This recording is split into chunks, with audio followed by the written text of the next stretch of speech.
Bismillahirrahmanirrahim. Assalamualaikum warahmatullahi wabarakatuh. Waalaikumsalam warahmatullahi wabarakatuh. Alhamdulillah wahdah wassalatu wassalamu ala man la nabiyya ba'da amma ba'du. Sabahal khair. Sabahun nur. Kaifa haluk? Alhamdulillah. Untuk supaya belajar kita tambah semangat, ngantuk-ngantuknya hilang, segar, mari kita sama-sama menyanyikan lagu belajar dan kita hayati maknanya agar kita terus semangat belajar. Sama-sama. Belajar olehmu Tajwid yang sahih, kandungan Quran turunnya fasih. Jangan membaca bacaan kobek, takut ancaman hadis yang sahih. Rajin berguru pada ahlinya. Baca olehmu bacaan Jibrilah, jangan membaca bermain gila. Firman ilahi di dalam tanzilah, waratilil Qur'an tartila. Rajin berguru pada ahlinya. Jaranglah pandai Membaca Quran, kebanyakan asik tidak karuan. Malu berguru tajwidnya Quran, besar kepala takut teguran. Rajin berguru pada ahlinya. Ayo hai saudara, ayo hai saudari, tuntutlah ilmu setiap hari. Jangan bermegah kesana kemari, agar selamat belakang hari. Rajin berguru pada ahlinya. Ya, rajin berguru pada ahlinya. Karena kalau salah guru juga bahaya. Terutama kita belajar fikih. Saat ini pelajaran kita fikih tentang sholat. Nanti yang pertama kali akan dihisab di hari kiamat adalah sholat. Apa firman Allah tentang sholat? Inna sholata tanha 'anil fahsya'i wal munkar. Artinya, sesungguhnya sholat itu mencegah perbuatan keji dan munkar. Jadi kalau sholatnya ini adik-adik sudah baik dan benar, insya Allah terhindar dari perbuatan keji. Mana keji? Seperti minum-minuman keras, apalagi zina. Mana mungkar? Seperti mencuri, kelahi dan sebagainya. Jadi kalau sholat kita sudah baik dan benar, maka sholat itu insya Allah akan membentengi kita agar kita tidak terjerumus perbuatan keji dan munkar. Sehingga orang tua, guru tidak terlalu capek untuk bernasehat. Maka jaga, perbaiki sholat kita, ya. Kemudian sholat sabda Rasul adalah miftahu kulli khair, pembuka tiap-tiap kebaikan. Jadi kalau sholat kita juga baik dan benar, sholat itu yang menuntun kita mengerjakan perbuatan baik-baik yang lainnya. Sekarang tentang sholat. Tentang sholat sudah ada materinya. Kita akan menggunakan media untuk belajar. Yang pertama, coba dicermati. Yang pertama, buatlah komentar atau pertanyaan. Jadi berkomentar. Anda semua diminta untuk berkomentar tentang gambar berikut ini, atau bertanya. Boleh juga bertanya, ya. Boleh juga bertanya. Ada gambar 1, gambar 2, 3 dan 4. Ini tidak harus berurutan, boleh. Misalnya ini duluan, yang mau ini silahkan, atau yang berkomentar tentang ini silahkan, atau yang mau bertanya. Oke, saya kasih waktu 1 menit untuk mencermatinya. Tidak perlu 1 menit. Kalau sudah sekarang ada di dalam otaknya tentang gambar ini, tuangkan saja, ya. Oke, yang mau duluan? 1, 2. Siapa namanya? Haikal. Oke, Haikal. Ayo. Sekarang Haikal mengamati atau bertanya? Bertanya tentang gambar yang mana? Oke, nomor 1, silakan. Apa? Nah, apa hukumnya anak kecil menjadi? Apakah ada yang mau menjawab? Nah, ayo, siapa yang mau menjawab? Nah, itu dijawab oleh Mas Muka Epan. Nah, dijawab oleh Epan. Ayo, Epan.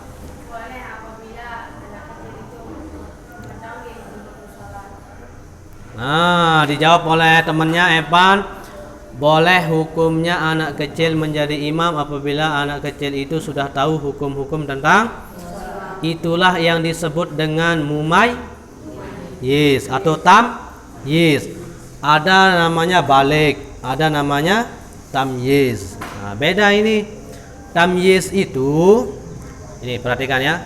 Tamyiz itu dia sudah mengetahui tentang sholat. Meskipun umurnya 6 tahun misalnya. 6 tahun kelas berapa kira-kira? Kelas 1 SD atau belum ya? Nah, kelas 7 misalnya. Kelas 7. Maksudnya umurnya 7 tahun, kelas 1 SD. Tapi dia sudah paham betul. Dia sudah dikhitan, paham tata cara istinja, toharoh, wudunya bagus, rukun sholatnya bagus, rukun wudu, kemudian masuk ke bab sholat, bacaannya sudah bagus, fasih, paham mana sunnah sholat, mana rukun sholat, dia paham itu. Nah, itu namanya sudah paham mengetahui, maka dia disebut atau mumayyiz. Maka anak seperti ini boleh dia menjadi imam meskipun orang tua, tetapi dia tidak tahu, maka jangan jadi imam. Nah, tadi temannya mengamati bertanya tentang gambar yang pertama. Bagaimana hukumnya kalau anak kecil jadi imam? Jadi jawabannya boleh kalau dia sudah tamyiz. Atau Mas Muka Huda, ya, mau berkomentar. Gambar berapa? Nomor 3. Ya, silakan.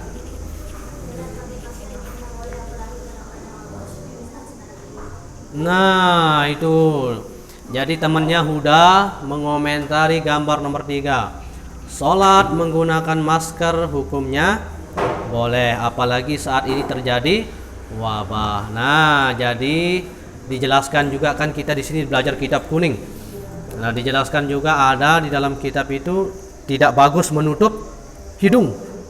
Nah, tidak bagus menutup hidung supaya hidung kita kena dengan tempat kita. Jadi kan kalau kita sujud itu aturannya itu lutut dulu. Lutut, tangan, terus kening, terus hidung. Jangan sampai kening duluan. Bagaimana itu kalau kening duluan kan? Jangan juga tangan, meskipun ada pendapat yang tangan duluan, tapi kebanyakan mengatakan lutut duluan ya. Nah, ini kalau sujud perhatikan ya, lutut duluan. Asalkan jangan terjun langsung hidung duluan, nanti pesek. Nah, jadi boleh sholat itu pakai masker, betul komentar temennya. Boleh pakai masker, terutama kalau ada wabah. Tapi kalau tidak ada wabah, tidak baik menggunakan masker. Nah, tapi kalau ada wabah seperti ini, maka makruhnya itu hilang. Ya, lanjut. Tinggal 2 gambar. Nah, angkat tangan. Silakan.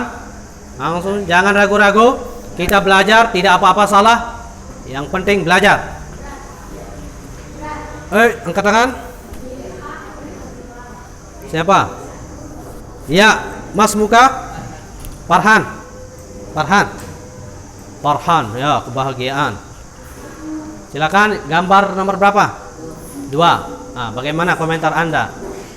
Boleh menjadi makmum dengan menyimak membawa Al-Quran asalkan tidak melebihi 3 gerakan. Nah, mantap.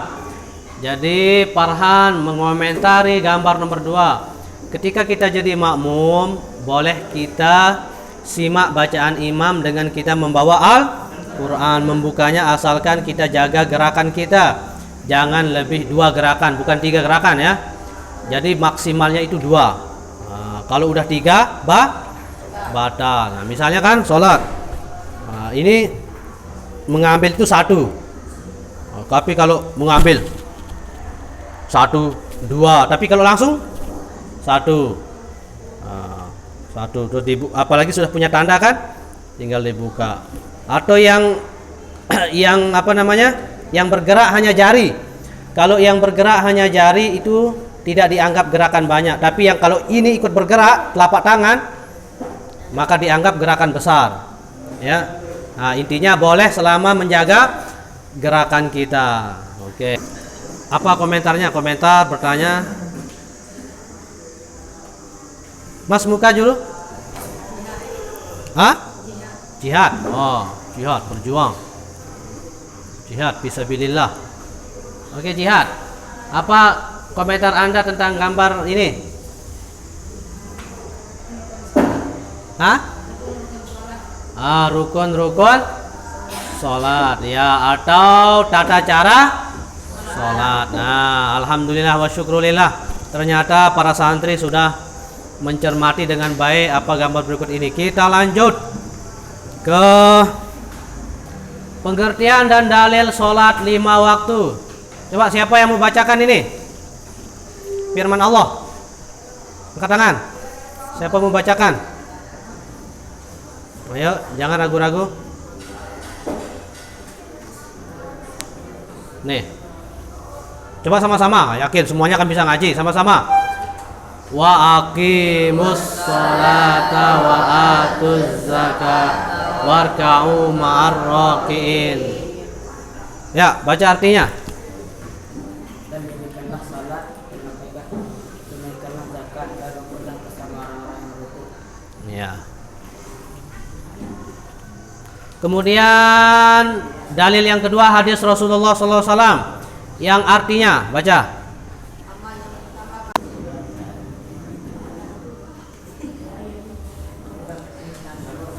Syarat-syarat sholat.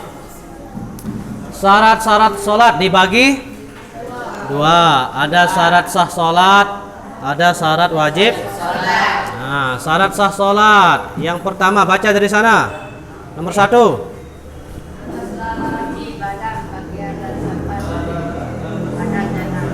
Suci badan, pakaian dan tempat dari hadas dan najis. Apa itu hadas? Kotoran. Apa itu najis? Hadas itu kan hadas keadaan yang tidak suci yang menghalangi kita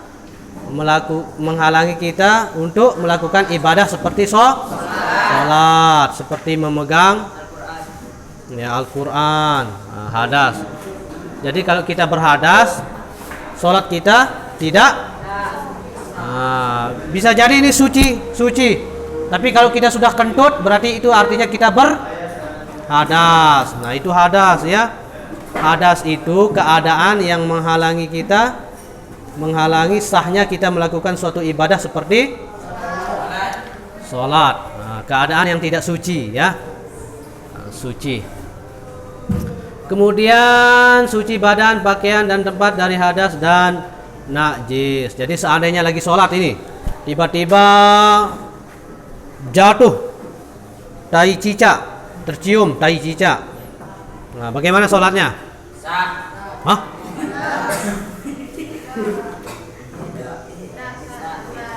Tai ini, tai cicak najis apa suci? Jangan.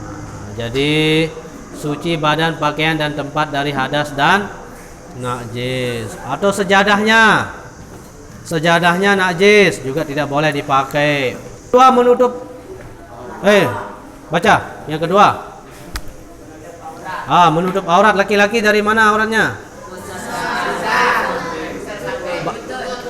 Kalau kita tidak lebihkan, tidak sempur, maka hukum melebihkan itu adalah wajib.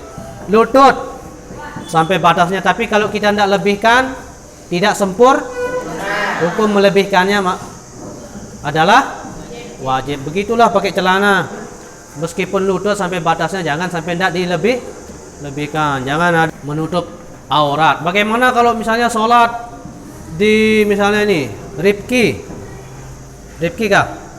Ya, Rifki namanya. Ya, sholat di sawah.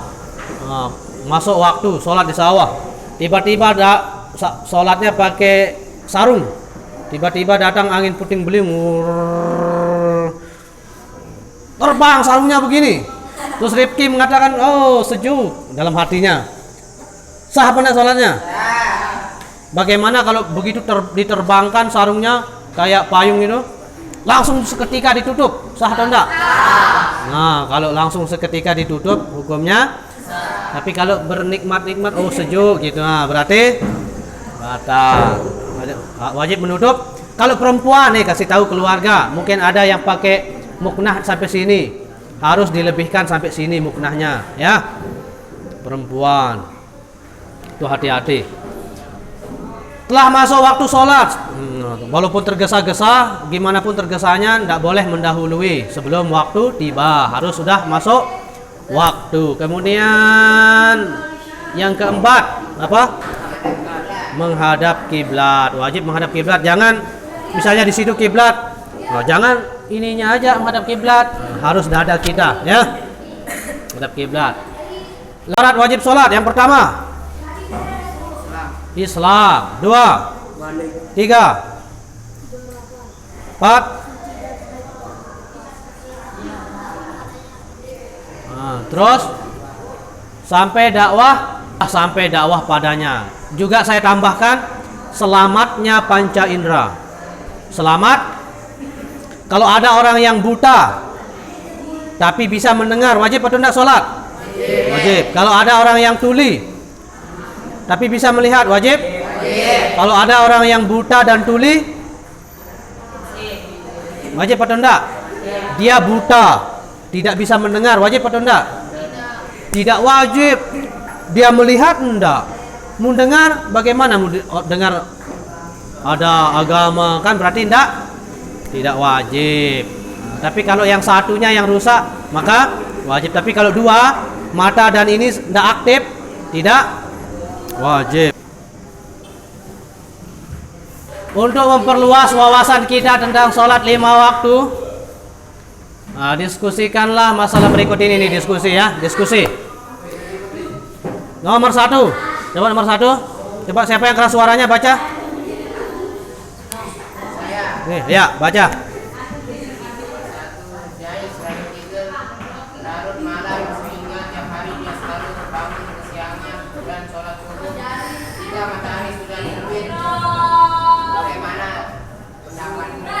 Ya, bagaimana pendapatmu? Ini nomor 1 ini nih, kelompok ini. Ini yang diskusikan ya. Ini nih. Nah, nomor 2 baca.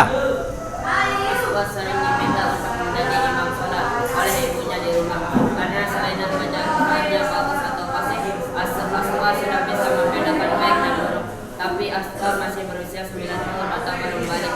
Bagaimana hukum salat ini? Jelaskan alasannya. Nah, ini kelompok ini yang menyelesaikannya ya. Nanti maju paparkan hasil diskusinya di depan. Ini nomor 1 diselesaikan, diskusikan. Nanti paparkan hasilnya di depan ya. Nomor 3 baca.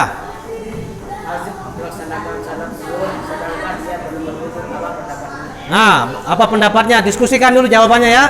Nanti dipresentasikan di depan kelas. Oke, siap? Sekarang silakan merembuk berkelompok. Oke, kita tunggu sekitar 2 menit sebelum jadi PR ya. Insya Allah minggu depan akan menampilkan hasil diskusinya. Kemudian bertanya kalau belum beres, belum tuntas, kelompok yang lain menanyakan apa yang belum jelas ya. Ya, itu saja. Jadi hari ini kita sudah membahas tentang syarat sah sholat, syarat wajib. Ini semua sudah terpenuhi syarat wajib sholat. Rata-rata sudah balik. Jangan ada lagi yang meninggalkan sholat. Kan tadi sudah dibaca hadisnya ya. Kalau baik sholatnya, baik pula amal yang lain. Nah, jadi sholat itu yang pertama kali nanti akan dihisab. Sholat itu tempat wadah amal-amal kita yang lain. Nanti sedekah, zakat, amal-amal yang lain itu ditampung oleh ibadah yang namanya Tapi kalau sholatnya bocor, bagaimana menampung pahala-pahala yang lain? Jadi jangan sampai menyepelekan tentang sholat, jaga ya Bapak ya. Ya demikian para santri, mudah-mudahan semuanya jadi anak yang soleh. Selamat dunia akhirat, bisa membuat orang tuanya menangis karena bahagia. Maksudnya menangis karena melihatnya bahagia, sukses. Ya, mudah-mudahan saya doakan semuanya jadi anak-anak yang soleh semua. Amin ya rabbal alamin. Mohon maaf atas segala kekurangan. Mari kita sama-sama tutup dengan baca alhamdulillah. Alhamdulillah rabbil alamin. Wallahul muwaffiq wal hadi ila sabilir rasyad. Wassalamualaikum warahmatullahi wabarakatuh. Waalaikumsalam.